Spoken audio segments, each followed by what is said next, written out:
नमस्कार, मैं हूं सोनू ठाकुर और आप सभी को स्वागत है हमारे फेसबुक चैनल पे। आज हमारे साथ बैठे हैं साधना रिहेबिलिटेशन सेंटर के founder doctor Rituraj Patel sir. Sir, सबसे पहले हमारे फेसबुक चैनल पे आपका स्वागत है। धन्यवाद, थैंक यू। सर, आज जो आप इस यहाँ पे बैठे हैं तो यहाँ पे आप किस तरह के थेरेपी देते हैं? एक्चुअली आज हमारा एक विशेष तौर पे सेशन चल रहा था, ग्रुप सेशन इसको बोलते हैं, जिसमें हम लोग ग्रुप ऑफ बच्चे का मतलब बहुत सारे बच्चे को एक ग्रुप में डाल के उसको एक्टिविटी के माध्यम से थेरेपी दे रहे थे। ये विशेष तौर पे हम लोग सैटरडे को ऑर्गेनाइज करते हैं। सर, ग्रुप थेरेपी से रिलेटेड हमारा एक पहला क्वेश्चन है आपसे।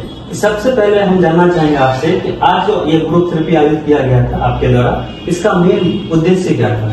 इसका मेन उद्देश्य यही है कि हम लोग रोज तो 1-to-1 सेशन लेते ही हैं, किंतु हमारा प्रयास है कि कम से कम सप्ताह में एक दिन बच्चों का ग्रुप सेशन हो, ताकि बच्चा सोशल इंटरेक्शन और बच्चे एक दूसरे से जुड़ना सीखे, सोसाइटी में उठना बैठना रहना सीखे। ये हम लोग का मेन मोटो है, जिसके तहत हम लोग ग्रुप सेशन का आयोजन करते हैं। सर, दूसरा क्वेश्चन आपसे यह है कि इंडिविजुअल थेरेपी और ग्रुप थेरेपी में क्या अंतर है?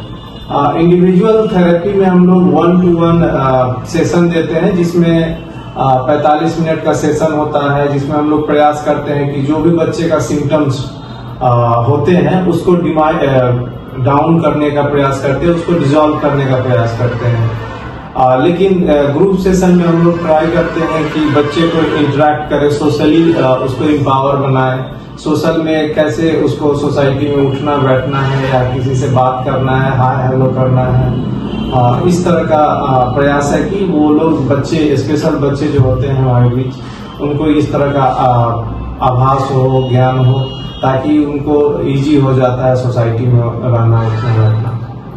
सर, नेक्स्ट क्वेश्चन है कि आपसे कि जो ग्रुप थेरेपी से बच्चों पे क्या कॉन्फिडेंस और कम्युनिकेशन स्किल पे इसका असर पड़ता है? बहुत ज्यादा पड़ता है। हमने अभी तक के जितने भी प्रैक्टिस किए हैं इस दौर, मतलब अभी तक का मेरा अनुभव कहता है कि बहुत ज्यादा इम्पैक्ट पड़ता है स्पेशल बच्चों पे। वो लोग एक दूसरे से कैसे इंटरेक्ट करें, जिसका बहुत ज्यादा इम्पैक्ट पड़ता है। सर, नेक्स्ट क्वेश्चन है कि जैसे आप लोग कुछ थेरेपी देते हैं, क्या इसमें पेरेंट्स का इस टाइप के जो बच्चे होते हैं उनका क्या रोल है? पेरेंट्स का रोल है कि वो भी इस चीज को सीखे, ट्राई करे कि घर पे इस तरह का इनिशिएटिव ले कि बच्चों कैसे इंटरेक्ट करे दूसरे बच्चों के साथ या दूसरे लोगों के साथ। तो पेरेंट्स भी कुछ चीजें सीखते हैं और ट्राई करते हैं कि घर पे उस चीज को इनिशिएट करें, और वो बहुत हद तक सफल भी होते हैं। फीडबैक भी हम लोग को अच्छा मिलता है। सर, जैसे आज शनिवार था तो आपने ग्रुप सेशन का आयोजन किया।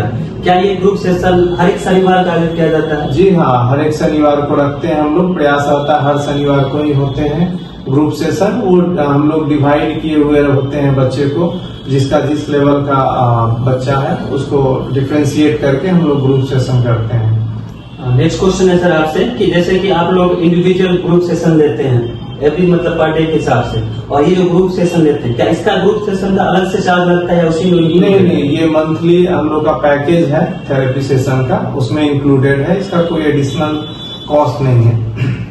सर, एक और क्वेश्चन जानने की इच्छा हो रही है, क्या ग्रुप थेरेपी में आप किस तरह का थेरेपी देते हैं? क्या क्या एक्टिविटी कराते हैं बच्चे को जो कि उनके कम्युनिकेशन स्किल पर असर पड़ता है? इसमें हम लोग प्रयास करते हैं कि जब बच्चा आए क्लासरूम या फिर थेरेपी सेशन के ग्राउंड पे, तो हम लोग का प्रयास शुरू से ही रहता है कि वो किस तरह से बच्चा इंटर कर रहा है अंदर में हमारे सामने, शू ऑफ करने से लेके हाय हेलो, फर्स्ट इंटरेक्शन का जो हम लोग प्रोसीजर करते हैं कहीं भी जाते हैं तो एज ए नॉर्मल बच्चा भी यही करता है। तो हम लोग का प्रयास रहता है कि जैसे नॉर्मल सोसाइटी में बच्चे इंटरेक्ट करते हैं, सेम प्रोसीजर को फॉलो करते हुए ग्रुप सेशन के भी दौरान करते हैं, और प्ले भी करते हैं, साथ साथ प्ले भी होता है, और उसमें हर बच्चे का सेम पार्टिसिपेशन होने का प्रयास रहता है, करने का प्रयास रहता है। और फिर पूरा प्ले होने के बाद बच्चे फिर घर जाते वक्त अपने कलीग या अपने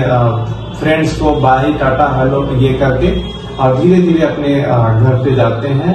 इससे उनका पूरा बिल्डअप होता है मतलब सोशल अवेयरनेस।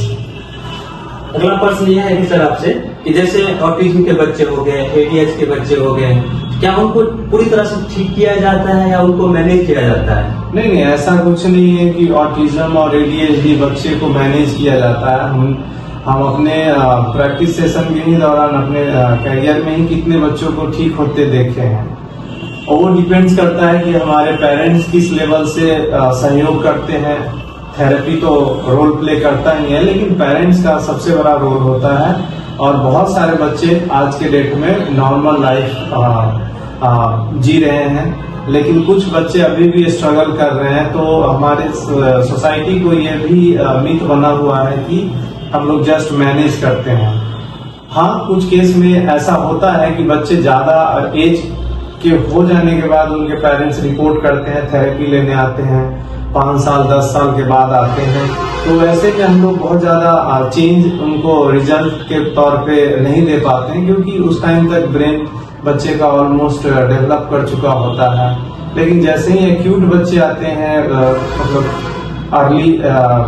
अर्ली डायग्नोस्ड होके अर्ली लेके आते हैं, तो जैसे 2 साल 3 साल 4 साल के बच्चे, तो वो लोग ठीक होके भी जाते हैं और 100% ठीक होके जाते हैं। जैसे कई पेरेंट्स का जो शिकायत रहता है कि मेरा बच्चा स्कूल में जाता नहीं है, बैठता नहीं है, जाता भी है तो एक दूसरे को मारते जाते हैं, इधर भागते फिरता है। तो क्या सेशन लेने के बाद क्या वो बच्चा फिर से स्कूल में सही से वो क्लास अटेंड कर पाता है, सही से बैठ पाता है नहीं? सेशन के दौरान एक्चुअली क्या है, बच्चे का पेरेंट्स का मतलब बच्चे का जो बिहेवियर है, वो जब तक वो बच्चे सिम्टम फेस कर रहे होते हैं और मान लीजिए नॉर्मल स्कूल में उनका एडमिशन हो गया, तो बहुत सारे कंप्लेंट्स तो जाते ही हैं पेरेंट्स के पास। लेकिन अगर उनको सही समय पे थेरेपी प्रॉपर ढंग से दे दिया जाता है, तो वो दोबारा से अपने स्कूल में गुड बिहेवियर के साथ अच्छा रिजल्ट देते हैं, अच्छा पेश आते हैं बच्चे। सर नेक्स्ट अगला क्वेश्चन जो है आपसे, जैसे कि अभी शहर के जो पेरेंट्स हैं, थोड़ा नॉन एजुकेटेड हैं, तो उनके बारे में, इस थेरेपी के बारे में उनको जानकारी प्राप्त है पहले से, तो वो थेरेपी ले रहे हैं। लेकिन कई ऐसे भी बच्चे हैं जो गांव में रह रहे हैं, उनको ये समस्या है, लेकिन पेरेंट्स के एजुकेशन ना होने के कारण उनके बाद इसके बारे में पता नहीं, तो उनके लिए आप क्या मैसेज देना चाहते हैं आप? उनके लिए हमारा यही मैसेज है, देखिए जो पढ़े लिखे हैं या फिर जानकार लोग हैं, उनके लिए तो विशेष समस्या नहीं है।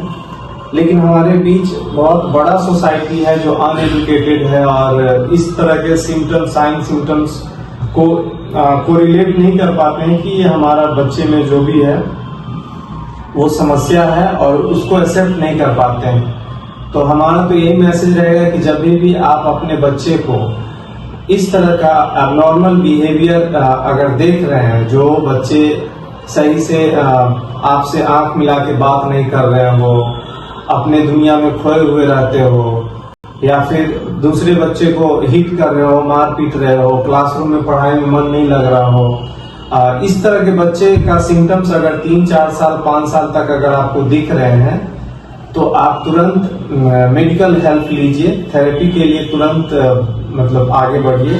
क्योंकि बहुत लोगों में ऐसा मिथ है, खासकर इलिटरेट सोसाइटी में, कम पढ़े लिखे लोगों के बीच, कि बच्चा है, बदमाशी कर रहा है, एक समय बाद खुद ब खुद ठीक हो जाएगा।